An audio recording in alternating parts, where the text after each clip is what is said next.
أعوذ بالله السميع العليم من الشيطان الرجيم بسم الله الرحمن الرحيم والصلاة والسلام على رسول الله. Au nom d'Allah, l'audient, l'omniscient, nous lui demandons sa protection contre Satan, le lapidé. Que la paix et la prière soient sur notre noble prophète Mohammed sallallahu alayhi wa sallam, Mohammed, fils d'Abdullah, et que la paix soit sur sa famille et ses compagnons et tous ceux qui le suivent jusqu'au jour de la résurrection. La louange est à Allah seul, Allah, maître des univers. Chers frères et sœurs en islam, assalamu alaikum wa rahmatullahi ta'ala wa barakatuh. Nous vous saluons avec la meilleure des salutations de l'islam.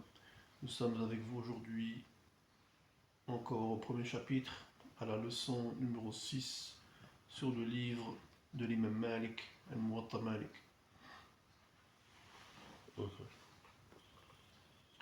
Malik m'a relaté de Hisham ibn Urwata, de son père, que Omar ibn al-Khattab a écrit à Abu Musa al-Ash'ari qu'il n'a qu'à prier le Asr quand le soleil est transparent, propre, net de nuages, au degré que le cavalier parcourt 3 farasq. Nous avions parlé effectivement la dernière séance des farasq qui vont représenter à peu près 2 à 3 km. Et qu'il n'a qu'à prier donc le Isha, ce qui est entre lui et le 3e tiers de la nuit. Et si tu retardes la prière, il faut que tu pries cela au milieu de la nuit. Il faut prier à la moitié et ne sois pas parmi les insouciants. Voilà le contenu de la lettre de Omar ibn al-Khattab adressée à Abu Musa al-Ash'ari. Il a été relaté par Malik selon Yazid ibn Ziyadin, selon Abdullah ibn Rafi', c'est-à-dire le domestique de Salama radiallahu anha. Salama radiallahu anha qui est l'épouse du prophète Mohammed sallallahu alayhi wa sallam, qu'il a demandé à Abu Huraira sur l'heure de la prière.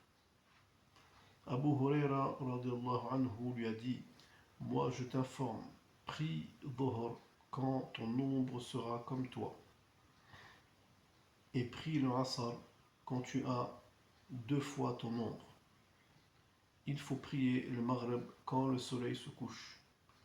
Pour le Isha, c'est ce qui est entre toi et le 3e tiers de la nuit. Quant au Subh, il faut prier le Subh avec l'obscurité. Il a été relaté de Malik que selon Ishaq ibn Abdullah, de Abi Talha, de Anas ibn Malik, qu'il a dit: nous étions en prière dans le Asr, puis est sorti un homme jusqu'au Bani Omar, jusqu'à la tribu de Amr ibn Auf. Il va les trouver prier le Asr, ce qui veut dire que ces derniers ont prié le Asr à la 2e heure. Puisqu'il a quitté un endroit où les gens priaient le Asr et il a été à un autre endroit en trouvant également les gens priant le Asr.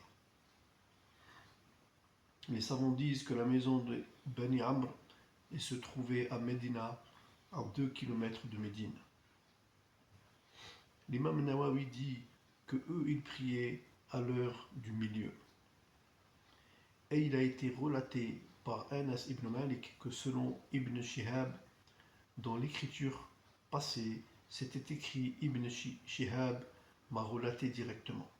Selon Anas ibn Malik, qu'il a dit: nous on priait le Asr, puis les partants s'en allaient à Quba, et il va les trouver et le soleil était élevé en haut.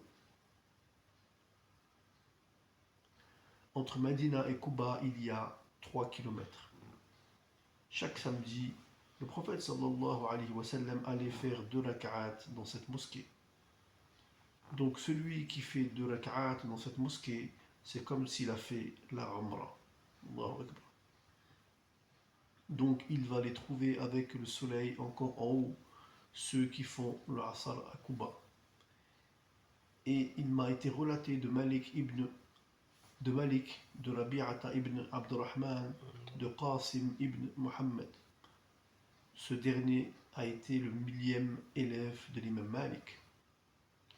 Donc de Qasim ibn Muhammad, il a dit: je n'ai pas trouvé les gens prier le dhuhr tant que je ne trouvais pas une inclinaison au soleil. Il dit aussi que le soleil s'incline vers le coucher du soleil, c'est-à-dire vers le Maghreb, c'est-à-dire prier à la deuxième heure. Voici ce que nous pouvions dire sur les hadiths concernant les heures de prière. Qu'Allah nous donne la bonne compréhension, la bonne application et qu'il nous permette de transmettre et d'appliquer. Wa sallallahu ala rasulil karim. Assalamu alaikum wa rahmatullahi ta'ala wa barakatuh.